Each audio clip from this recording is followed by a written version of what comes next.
నమస్తే, welcome to question hour. Greater Hyderabad ను చుట్టేస్తున్నారు ముఖ్యమంత్రి రేవంత్ రెడ్డి. ఈ మూల నుంచి ఆ మూల వరకు కవర్ చేస్తున్నారు. సుడిగాలి పర్యటనలు చేస్తున్నారు. సడన్ గా సిటీపై అంత ప్రేమ ఎందుకు వచ్చిందో మాకు తెలుసు అంటున్నారు ప్రతిపక్ష నాయకులు. హైదరాబాద్ కార్పొరేషన్ 3 ముక్కలు చేసిన రేవంత్ రెడ్డి రాబోయే కార్పొరేషన్ ఎన్నికలను దృష్టిలో ఉంచుకునే వ్యూహాత్మకంగా పర్యటిస్తున్నారని అంటున్నారు. తన ప్రసంగాల్లో సింహభాగం కేంద్రాన్ని టార్గెట్ చేస్తున్నారు సీఎం రేవంత్ రెడ్డి. ముఖ్యంగా కేంద్ర మంత్రి, సికింద్రాబాద్ నుంచి పార్లమెంట్ కు ప్రాతినిధ్యం వహిస్తున్న కిషన్ రెడ్డిపై మండిపడుతున్నారు. సవాళ్లు విసురుతున్నారు, హెచ్చరికలు చేస్తున్నారు. గతంలో లేని విధంగా ఇప్పుడు ఎందుకలా మాట్లాడుతున్నారు? కార్పొరేషన్ ఎన్నికల్లో బీజేపీని తమకు ప్రధాన ప్రత్యర్థిగా భావిస్తున్నారా? అటు మల్కాజ్గిరి, ఇటు చేవెళ్ల పార్లమెంటు సభ్యులు కూడా బీజేపీకి చెందిన వారు కావడమే ఇందుకు కారణమా? అసెంబ్లీ ఎన్నికల్లో గ్రేటర్ హైదరాబాద్ పరిధిలో సత్తా చాటిన బీఆర్ఎస్ ను రేవంత్ రెడ్డి లైట్ తీసుకుంటున్నారా? మరి తమ హయాంలో నగరాన్ని మరొక లెవెల్ కు తీసుకువెళ్లామని చెప్పే బీఆర్ఎస్ నేతల వ్యూహం ఎలా ఉంది? కేంద్రంపై రేవంత్ రెడ్డి చేస్తున్న విమర్శలకు కమలనాథుల రియాక్షన్ ఏంటి? హైదరాబాద్ భౌగోళిక ఆర్థిక విస్తరణ దృష్టిలో పెట్టుకొని అయితే పాత జిహెచ్ఎంసీని కాంగ్రెస్ ప్రభుత్వం 3 మున్సిపల్ కార్పొరేషన్ గా కూడా విభజించింది. గ్రేటర్ హైదరాబాద్ మున్సిపల్ కార్పొరేషన్ పాత, అదేవిధంగా ప్రధాన నగర ప్రాంతాలు జిహెచ్ఎంసీని, ఇంకొకటి సైబరాబాద్ మున్సిపల్ కార్పొరేషన్ హైటెక్ సిటీని, గచ్చిబౌలి, మియాపూర్ వంటి ఐటీ కారిడార్ ను, అలాగే పశ్చిమ కారిడార్ గా కూడా విభజించింది. అలాగే Malkajgiri municipal corporation MMC, Secunderabad, Malkajgiri, Quthbullapur వంటి నివాస శివారు ప్రాంతాలు ముఖ్యంగా కూడా 3 కార్పొరేషన్లుగా కూడా, మున్సిపల్ కార్పొరేషన్లుగా కూడా కాంగ్రెస్ ప్రభుత్వం వీటిని విభజించింది.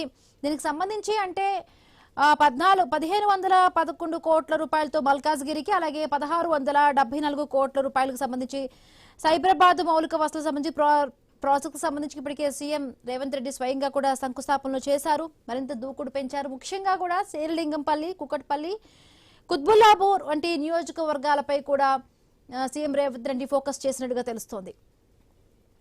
రైట్, మాట్లాడదాం.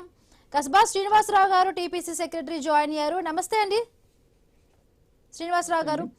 గత అసెంబ్లీ ఎన్నికల్లో కూడా గ్రేటర్ లో కూడా అంటే కాంగ్రెస్ కు ఆశించిన ఫలితాలు రాలేదు. బట్ ఇప్పుడు కార్పొరేషన్ ఎన్నికల దగ్గర పడుతున్న నేపథ్యంలో కూడా అందుకనే దీనికి సంబంధించి కూడా చాలా వరకు ఫోకస్ చేశారు, శంకుస్థాపనలు చేశారు. సో అందుకనే హైదరాబాద్ పై సీఎం రేవంత్ రెడ్డికి అకస్మాత్తుగా అంత ప్రేమ వచ్చిందంటూ కూడా అటు ప్రతిపక్షాల నుంచి వస్తున్న కామెంట్స్ ఏం చెప్తారు? మీకు అదేవిధంగా ఐటీ వీక్షకులకు అందరికి కూడా నమస్కారం. ఇక్కడ సీఎం గారికి ప్రత్యేకంగా కొత్తగా వచ్చినటువంటి ప్రేమ ఏమీ లేదు. హైడ్రా తోటే కానివ్వండి, మూసీ ప్రక్షాళన కోసమే కానివ్వండి, అదేవిధంగా జూబ్లీహిల్స్ ఎన్నికల్లో కూడా, అంతకుముందు జరిగిన కంటోన్మెంట్ ఎన్నికల్లో కూడా ఇక్కడ సరి అయినటువంటి రిజల్ట్ ని కాంగ్రెస్ పార్టీ రేవంత్ రెడ్డి గారు ముఖ్యమంత్రి అయిన తర్వాత సరి అయినటువంటి ప్రోగ్రెస్ ని చూపించింది. కంటోన్మెంట్ ఎలక్షన్స్ ఫస్ట్ వచ్చినాయి, అసెంబ్లీ ఎలక్షన్స్ అయిన తర్వాత దాంట్లో కాంగ్రెస్ పార్టీ విజయం సాధించింది. ఆ తర్వాత జరిగినటువంటి జూబ్లీహిల్స్ ఎన్నికల్లో కూడా కాంగ్రెస్ పార్టీ విజయం సాధించింది. గత కార్పొరేషన్ ఎన్నికలప్పుడు అంతకుముందు బీఆర్ఎస్ పార్టీకి ఉన్నటువంటి ప్రభావం చేత అధికార పార్టీ వైపు వేయడం ద్వారా అభివృద్ధికి నోచుకుంటామని స్థానిక సంస్థల్లో సహజంగా ప్రజలు కోరుకుంటుంటారు. కాబట్టి దానికి అనుగుణంగా బీఆర్ఎస్ పార్టీకి వచ్చింది. అంతకుముందు కాంగ్రెస్ పార్టీ హయాంలో ఉన్నప్పుడు జరిగిన బీఆర్ఎస్ పార్టీ కనీసం ఎన్నికల్లో పోటీ చేయలేదు 2014 ముందు. ఆ తర్వాత జరిగినటువంటి దాంట్లో 100 సీట్లు బీఆర్ఎస్ పార్టీకి వచ్చినాయి.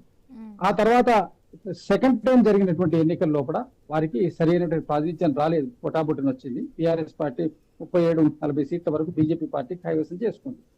అంటే ఈ మారుతున్నటువంటి పరిణామాల్లో ఈసారి కాంగ్రెస్ పార్టీ వైపు పూర్తిగా మారేటువంటి అవకాశం ఉంది. దాన్ని పూర్తి స్థాయిలో 3 కార్పొరేషన్లపై కాంగ్రెస్ జెండా ఎగిరవేయడం కోసం రేవంత్ రెడ్డి గారు తన ముఖ్యమంత్రిగా తన నేతృత్వంలో ఉన్న ప్రభుత్వం పార్టీ అధికారంలోకి రావడం, కోరుకోవడం సహజమైనటువంటి విషయం. కొత్తగా ప్రేమ వచ్చి తిరగడం అంటూ ఏం లేదు. గ్రేటర్ హైదరాబాద్ లో చాలా కాలంగా పెండింగ్ లో ఉన్నటువంటి వర్క్స్, ఎన్నికల వల్ల వీటి వల్ల పెండింగ్ లో ఉన్నటువంటి వర్క్స్, అంతకుముందు జరిగి కంప్లీట్ అయినటువంటి వర్క్స్ ను వాళ్ళు ఇనాగ్రేషన్ చేయడం, కొత్తగా బడ్జెట్ అలికేషన్స్, ఉన్నటువంటి మిగులు నిధులను ఎక్కడెక్కడ ఎట్లా వినియోగించాలి అనేటువంటిది చేసుకుంటూ ప్రణాళికబద్ధంగా ముందుకు పోతున్నారు. ఎన్నికలు ఇప్పటికిప్పుడు వస్తాయనేది ఏం లేదు. సర్ ప్రక్రియ జరుగుతుంది. ఆ సర్ ప్రక్రియ అయిపోయిన తర్వాత ఫైనల్ ఓటర్ లిస్ట్ వచ్చిన తర్వాత ఎన్నికలు జరుగుతాయి. అంటే మీకు ఆల్మోస్ట్ అక్టోబర్ వరకు ఎన్నికలు జరిగేటువంటి అవకాశం లేదు. ఇప్పుడు మనం ముందు జూన్ మాసంలో ఉన్నాం. జూన్ మాసంలో ఉన్న వాళ్ళు అక్టోబర్ మాసంలో అంటే it may take another 4 months. Time to go for election. ఇంత అడ్వాన్స్ గా దాని ప్రచార కార్యక్రమం కింద వాడుకోరు కదా. కాకపోతే ఏంటంటే ఈ ప్రభుత్వము హైదరాబాద్ లో వెన్నుముక మన తెలంగాణకు హైదరాబాద్ అనేది వెన్నుముక లాంటిది. కాబట్టి ఇక్కడ అభివృద్ధిని సరిగ్గా చేయడం అనేది ముఖ్యమంత్రిగా తన బాధ్యత. కాబట్టి ఇక్కడ జరిగినటువంటి అభివృద్ధి పనులను ప్రారంభించడం, కొత్తగా జరగాల్సినటువంటి ఫ్లైఓవర్లే కానివ్వండి, కావలసినటువంటి మిగిలిన మౌలిక సదుపాయాలే కానివ్వండి, వాటన్నిటికి కావాల్సినటువంటి నిధులను సమకూర్చి వాటిని ప్రారంభించేటువంటి కార్యక్రమాలు చేస్తున్నారు. దాంతో పాటు ఎలాగో ప్రారంభోత్సవాలు చేస్తున్నారు. కాబట్టి ముఖ్యంగా కూడా ఇప్పుడు పరిపాలన వికేంద్రీకరణ పేరుతో కూడా 3 కార్పొరేషన్లుగా కూడా విభజించడం, అంటే జిహెచ్ఎంసీ గానీ, సైబరాబాద్ గానీ, మల్కాజ్గిరి విభజించడం వెనుక అటు బీఆర్ఎస్ బీజేపీకి ఉన్న బలాలను ఏదైతే ఉన్నాయో ముక్కలు చేసి కాంగ్రెస్ రాజకీయ పరంగా కూడా లాభపడడానికే అన్నట్టుగా కూడా ప్రతిపక్షాలు అటు బీఆర్ఎస్ నుంచి కానీ, బీజేపీ నుంచి కానీ, అదే విధంగా బీజేపీ నుంచి కిషన్ రెడ్డి పైన కూడా చాలా వరకు తీవ్రమైన విమర్శలు రేవంత్ రెడ్డి గారు కూడా చేస్తున్నారు. ఎటువంటి రాజకీయ వ్యూహం లేదంటారా?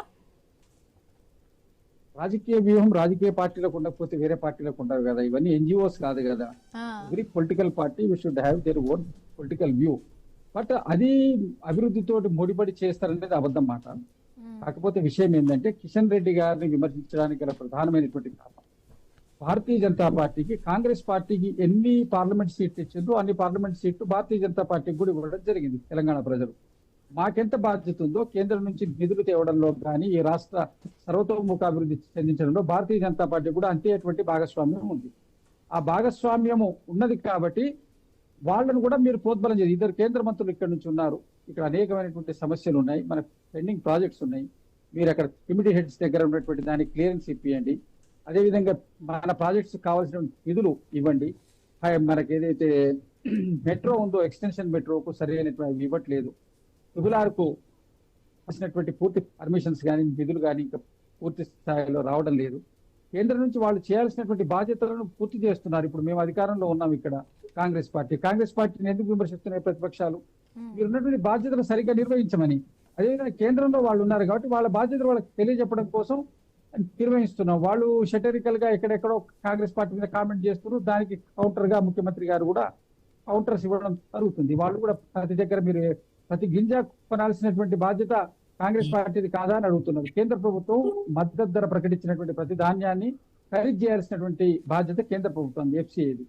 మరి దాన్ని రాజశేఖర రెడ్డి గారు రైతులకు మద్దతు ధర అందాలే, దీంట్లో కేవలం దళారీలు మద్దతు ధరకు అందుతుంది కానీ రైతులకు అందుతలేదు, అందాలనేటువంటి ఒక సదుద్దేశంతో కళ్ళాల నుంచి ఒడ్లు ప్రొక్యూర్ చేసడం ప్రక్రియను రాజశేఖర రెడ్డి గారు ప్రారంభించారు. తర్వాత ప్రభుత్వాలు కూడా వాటిని కంటిన్యూ చేసినాయి. అయితే ఇవాళ ఎక్సెస్ ఆఫ్ ఇప్పుడు వాళ్ళే చెప్తున్నారు భారతదేశంలో ఉన్న ధాన్యంలో 2 ఇంతలు ఇక్కడే పండిందని. ప్రొడక్షన్ అనుకోకుండా ఎక్సెస్ వచ్చింది. ఈసారి వీళ్ళని ఏదో విధంగా ఇచ్చి వాళ్ళ వచ్చే సీజన్ కు వాళ్ళని ఏ విధంగా నియంత్రణ చేయాలన్నది ఒక అందరం కలిసి ప్రణాళిక సిద్ధం చేసుకొని మరి ఎక్కువ శాతం పొరిధాన్యం పంచేయకుండా ఉండడం కోసం ఏ విధంగా చర్యలు చేయాలని చేపట్టాలి. అంతేగాని ఇప్పుడు కళ్ళాల్లో రైతులను ఉంచి కొనాల్సిన బాధ్యత ఉన్నటువంటి కేంద్ర ప్రభుత్వం, రాష్ట్ర ప్రభుత్వంలో ఉన్నటువంటి మనము వెళ్ళి కళ్ళాల దగ్గరకు వచ్చి రెచ్చగొట్టే విధంగా వాళ్ళు చేస్తున్నటువంటి ప్రక్రియను రేవంత్ రెడ్డి గారు వ్యతిరేకించారు. అయ్యా కిషన్ రెడ్డి గారు, మీ బాధ్యత ఇది కాదు. కేంద్రం నుంచి నిధులు తేవాల్సినటువంటి బాధ్యత, నిధులు నిర్వహించాల్సినటువంటి బాధ్యత ఉన్నటువంటి బాధ్యతాయుతమైన పొజిషన్ లో మమ్మల్ని ప్రజలు కూర్చోబెట్టారు. ఈ సమయంలో ఉద్యమాలు చేసేది కాదు. బీఆర్ఎస్ పార్టీ ఉద్యమం చేస్తుందంటే దానికి ఎక్కడ బాధ్యత లేదు కాబట్టి ఉద్యమం చేస్తుంది. ఎందుకంటే వాళ్ళ పాత్ర అక్కడికే పరిమితం చేసిండ్రు ప్రజలు. మీకు కానీ మాకు కానీ ప్రజలు ఒక అధికారాన్ని ఇచ్చిండ్రు, దాన్ని నిర్వహించే ప్రయత్నం చేద్దామని చెప్పి మాత్రమే రేవంత్ రెడ్డి గారు తెలియజేస్తున్నారు. దీన్ని విమర్శగా చూసినా, దీన్ని వేరే ఏ విధంగా చూసినా వారు చెప్పేటువంటి ఉద్దేశం, కాంటెంట్ అది. బీఆర్ఎస్ నుంచి కూడా జాయిన్ అయ్యారు మల్లెపాక యాదగిరి గారు కూడా బీఆర్ఎస్ నుంచి జాయిన్ అయ్యారు. నమస్తే అండి యాదగిరి గారు. నమస్తే అండి. సరే రైట్, చూస్తున్నామంటే ఎట్లా చూస్తున్నారు? ముఖ్యంగా కూడా ఈ కార్పొరేషన్ల విభజనకు సంబంధించి కూడా 3 కార్పొరేషన్లకు సంబంధించి ఇప్పుడు విభజించడం జరిగింది, శంకుస్థాపనలు చేశారు, కొంత వేల కోట్లను కూడా కేటాయించడం అభివృద్ధి పదంగా కూడా జరుగుతుంది. ఒకటి అంటే రాష్ట్ర ప్రభుత్వానికి సంబంధించి కూడా ఖజానా పెద్దగా లేదంటూనే ఈ విధమైన ఇంత మొత్తంలో కూడా ఇప్పుడు ఇక్కడ నిధులను కేటాయిస్తున్నారు. నెక్స్ట్ జరగబోయే కార్పొరేషన్ ఎన్నికలను దృష్టిలో పెట్టుకుని కూడా ఈ విధంగా కూడా సీఎం రేవంత్ రెడ్డి హైదరాబాద్ లో పర్యటన చేస్తున్నారంటూ కూడా అటు విపక్షాలు మీ అందరూ కూడా విమర్శిస్తున్నారు. ఇంకొకటి ప్రత్యేకంగా కూడా అక్కడ బీజేపీకి సంబంధించి కూడా కిషన్ రెడ్డిని ప్రతిసారి కూడా రేవంత్ రెడ్డి గారు ఇక్కడ విమర్శిస్తూ ఉన్నారు. బట్ బీఆర్ఎస్ కొంత పట్టు కోల్పోయిన నేపథ్యంలో చూస్తున్నాం. గత ఎన్నికలకు సంబంధించి కూడా ఒక్కొక్కరిగా కూడా క్యూ కడుతూ ఉన్నారు కాంగ్రెస్ పార్టీకి. సో ఏంటి ఎట్లా మీరు ఎట్లా వెళ్ళబోతున్నారు? ఇంకొకటి బీఆర్ఎస్ కి సంబంధించి కూడా అంటే గ్రేటర్ హైదరాబాద్ అంతా కూడా బీఆర్ఎస్ గుప్పెట్లో ఉంది. బట్ ఇప్పుడున్న సిచ్యువేషన్స్ లో మొత్తంగా కూడా కాంగ్రెస్ చాలా వరకు కూడా పట్టు నిలుపుకోవడానికి చూస్తున్న నేపథ్యంలో ఒక్కొక్కటిగా కూడా దానికి నిధులు కేటాయించడం కానీ మొత్తంగా పరిపాలన వికేంద్రీకరణ పేరుతో కూడా 3 భాగాలుగా కూడా విభజించడం జరిగింది.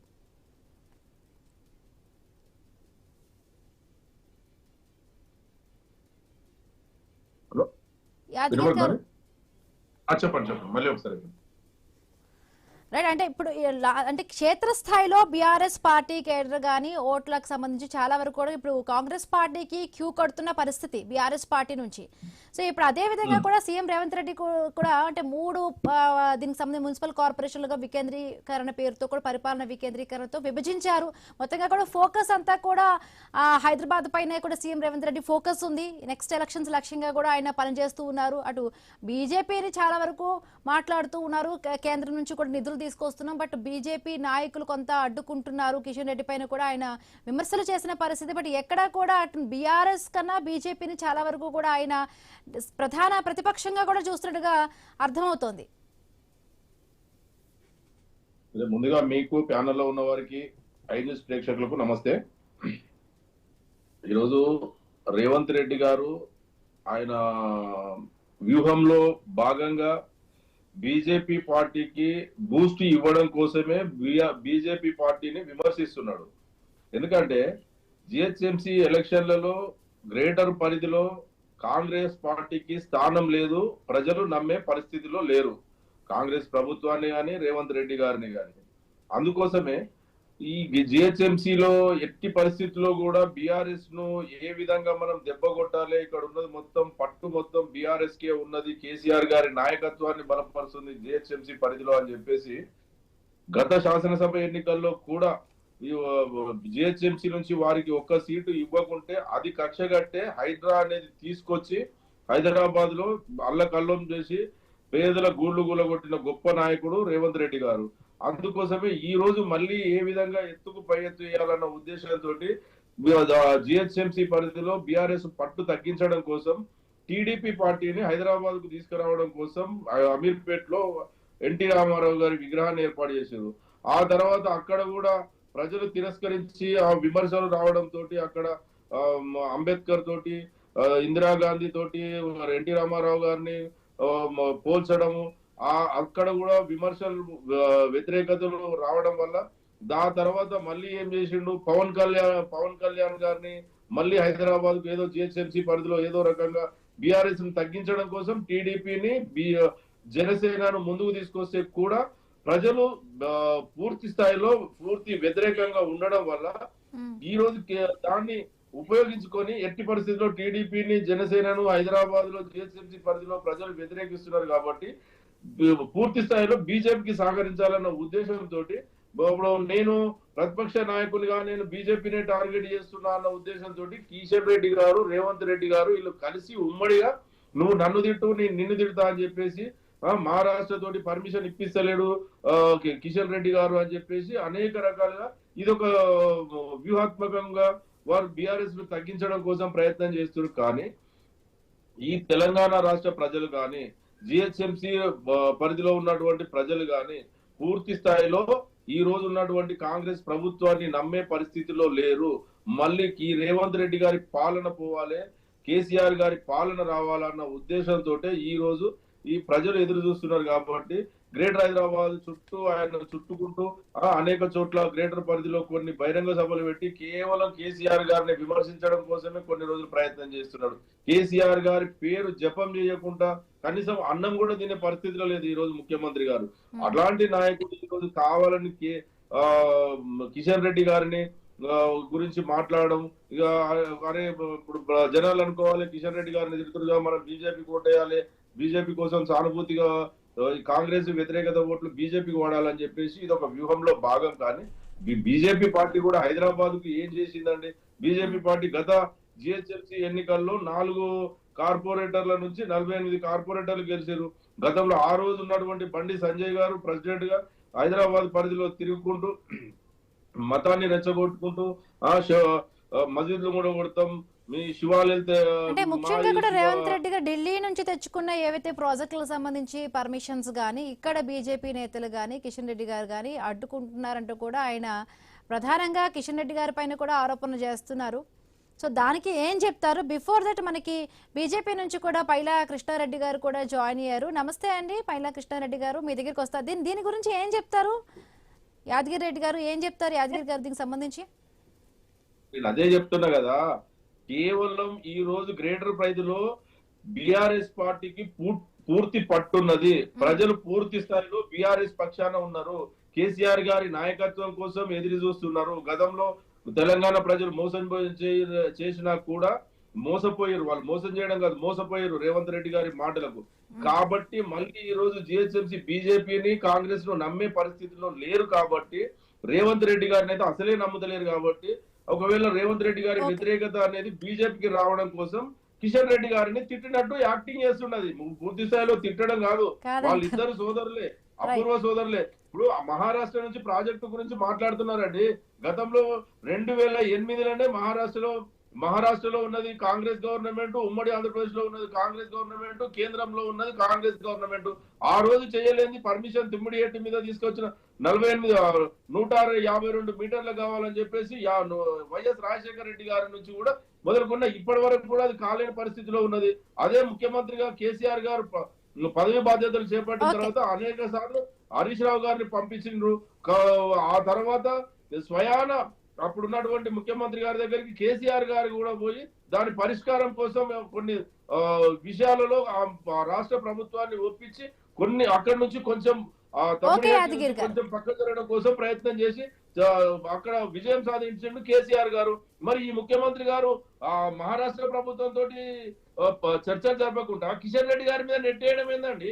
కిషన్ రెడ్డి గారు ముఖ్యమంత్రిగా ప్రధానమంత్రి తోటి మాట్లాడి ప్రధానమంత్రి పక్కన హైదరాబాద్ లో సీటు షేర్ చేసుకొని మీరు మాకు సహకరించండి అని ఈయన అంటే నువ్వు నాతోటి కలిసిపోయి మెరసే జోడో అని చెప్పేసి ప్రధానమంత్రి గారు పైలా కృష్ణారెడ్డి గారు కూడా జాయిన్ అయ్యారు. రైట్, ఆయన్ని అడుగుదాము.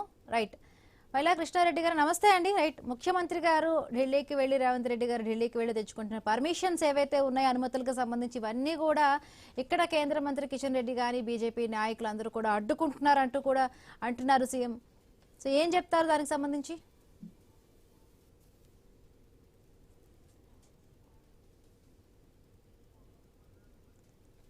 వినిపిస్తోందా అండి పైలా కృష్ణారెడ్డి గారు?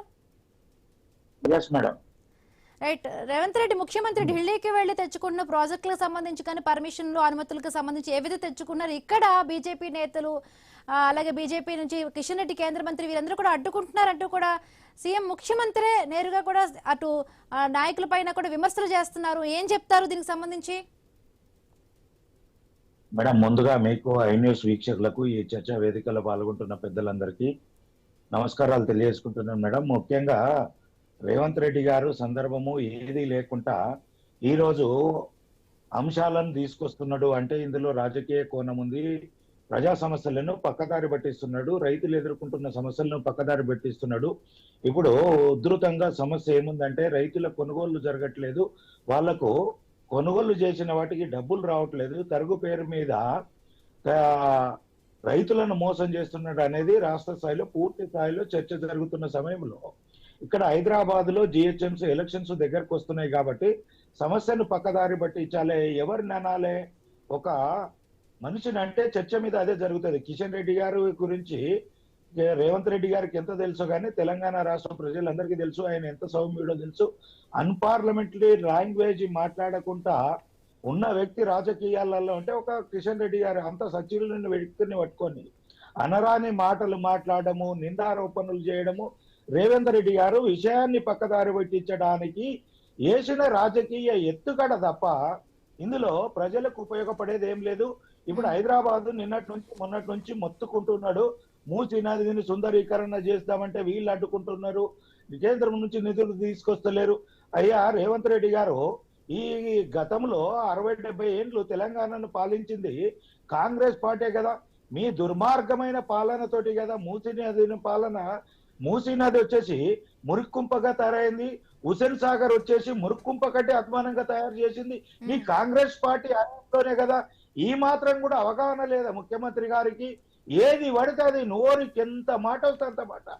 ఎవరు తప్పు లేదు, సమాజం ఇంటదనుకుంటున్నాడా? లేదంటే ఆయన మాట్లాడడానికి విషయాన్ని పక్కదారి పట్టించాలనుకుంటున్నాడా?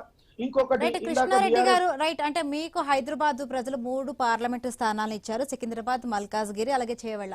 సో దీనికి సంబంధించి కేంద్ర ప్రభుత్వం నుంచి ఎటువంటి నిధులు తీసుకువచ్చారు? ప్రజలు మీపై ఎంత నమ్మకం ఇచ్చి 3 సెగ్మెంట్స్ పరంగా కూడా 3 పార్లమెంటు స్థానాలు ఇచ్చారు? సార్ మాట్లాడదాము, చిన్న బ్రేక్ తీసుకుందాం, బ్రేక్ తర్వాత కంటిన్యూ చేద్దాం.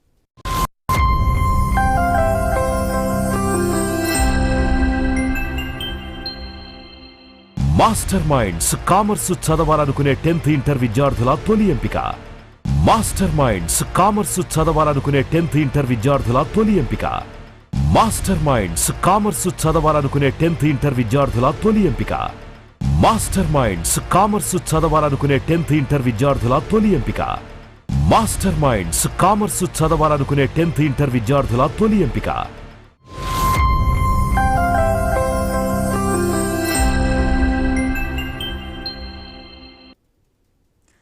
Welcome back. గ్రేటర్ హైదరాబాద్ పరిధిలోని 3 పార్లమెంటు స్థానాలు ఇప్పటికే సికింద్రాబాద్, మల్కాజ్గిరి, చేవెళ్ల నగర ప్రజలందరూ కూడా బీజేపీకి అటు పట్టం కట్టారు. బట్ మా నగర అభివృద్ధికి సంబంధించి కూడా ప్రజలు ఎంత బాధ్యతను బీజేపీ పైన నమ్మకంతో 3 స్థానాలు ఇచ్చిన నేపథ్యంలో కూడా మాట్లాడుతున్నాం మనం.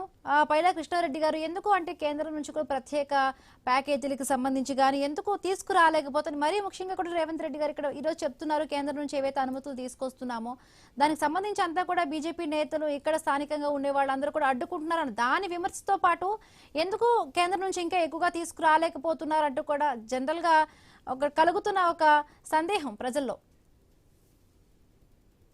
ఇక్కడ రేవంత్ రెడ్డి గారు 5 సంవత్సరాలు మల్కాజ్గిరి ఎంపీగా చేసిండు. ఈ తెలంగాణ మల్కాజ్గిరి పార్లమెంట్ ప్రజలకు ఏం చేసిండో తెలియదు, కానీ ఇప్పుడు ఈటెల రాజేందర్ గారు వచ్చిన తర్వాత 2 సంవత్సరాలలో సుమారుగా నేనుండేది మల్కాజ్గిరికి పరిధిలోనే అల్వాల్ ప్రాంతంలో ఉంటున్నాను కాబట్టి రైల్వే ఓవర్ బ్రిడ్జిలు కానీ అండర్ బ్రిడ్జిలు కానీ ఏ ప్రమాదకరంగా ఉన్నాయి, వర్షాకాలం వస్తే దాని కిందికి వెళ్ళి పోవడం కానీ హెవీ వెహికల్స్ పోవడం కానీ ఇబ్బందులు ఉన్న దగ్గర ఇప్పుడు 4 నుంచి 5టికి అనుమతులు తీసుకొచ్చి వీటిని అంటే శంకుస్థాపనలు చేయడం జరిగింది. అలాగే ఇప్పుడు మీరు షామీర్పేట దగ్గర నుంచి జుబ్లీ బస్ స్టాండ్ వరకు ఆర్మీ ల్యాండ్ ఇవ్వకుంటే ఇన్ని సంవత్సరాలు ఈ రోజు ఆర్మీ ల్యాండ్ ఎక్స్పాన్షన్ అయ్యే విధంగా కృషి చేసింది ఈటెల రాజేందర్ గారు. ఇలా ఇక కండ్లు లేని కబోదిలాగా మాట్లాడితే మైక్ ఉంది కదా, నోరు ఉంది కదా అని రేవంత్ రెడ్డి గారు మాట్లాడుతుంటే చర్చకు వస్తా అంటే కాంగ్రెస్ నాయకులకు ఈ చర్చ వేదిక ద్వారా నేను డిమాండ్ చేయదలుచుకున్నా. ఈ 2 సంవత్సరాల్లో మా ముగ్గురు ఎంపీలు హైదరాబాద్ పరిధిలో ఉన్న వాళ్ళు ఎన్ని నిధులు తీసుకొచ్చిండ్రు, ప్రజా సమస్యల మీద పార్లమెంట్ లో ఎన్ని ప్రశ్నలు అడిగిండ్రు, ప్రజా సమస్యల గురించి మాట్లాడిండ్రు. ఆ వాళ్ళకి తీసుకొద్దాము, కాంగ్రెస్ వాళ్ళకి తీసుకొద్దాము.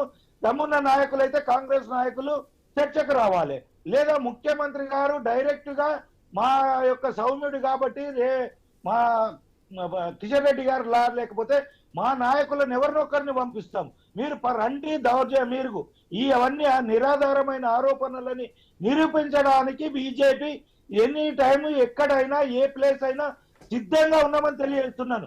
మైక్ ఉంది, నోరు ఉంది, ఏది పడితే అది మాట్లాడుతా అంటే రేవంత్ రెడ్డి గారికి ఆ బాధ్యతాయుతమన్న పదవిలో ఉండి అన్పార్లమెంటరీ లాంగ్వేజ్ మాట్లాడడం అనేది తెలంగాణ సమాజము పరిస్థితిలో ఉంది. ఇంకొక అంశం మేడం, ఇందాక బీఆర్ఎస్ నాయకులు చెప్తున్నారు హైదరాబాద్ లో మేమేదో ఇది చేసినాం, అది చేసినాం, ఇంకేదో మేము చేస్తాము, బీజేపీ ఇంకేదో, కాంగ్రెస్ ఇంకేదో చెప్తున్నారు. ఎంతసేపు మన చేతగాని తనాన్ని ఆంధ్రోల మీదకి నూత్తాలే, లేదంటే సెటిలర్స్ మీద నూత్తాలే, లేదంటే పక్క పార్టీల మీద రుద్దడం కాదు.